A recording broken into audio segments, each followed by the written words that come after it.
దేవుని బిడ్డలారా, యేసు ప్రభు ఎలాగా రాబోతూ ఉన్నాడు? బైబిల్ ఏం చెప్తా ఉంది?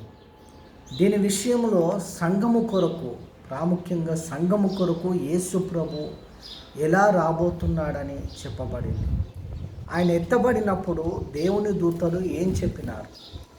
మనం చూసుకున్నట్లయితే అపుస్తుల కార్యము 1వ అధ్యాయము, దేవుని బిడ్డలారా, ఇక్కడ మనం చూసినట్లయితే 11వ వచనంలో, గలిలయ మనుషులారా, మీరెందుకు నిలిచి ఆకాశం వైపు చూచుచున్నారు?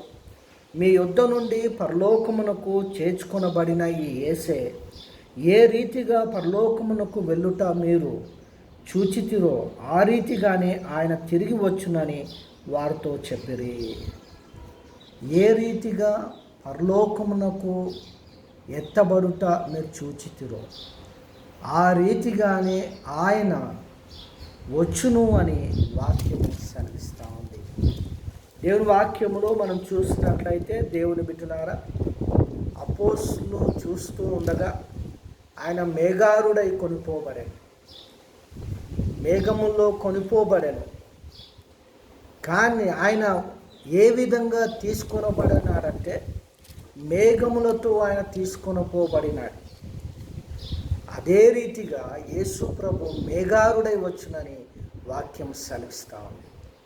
ఆయన వచ్చినప్పుడు, దేవుని బిడ్డలారా, ఆకాశంలో ఆయన వచ్చినప్పుడు సంఘము ఎత్తబడును. కాబట్టి మనం దేని కొరకు నిరీక్షించాలి?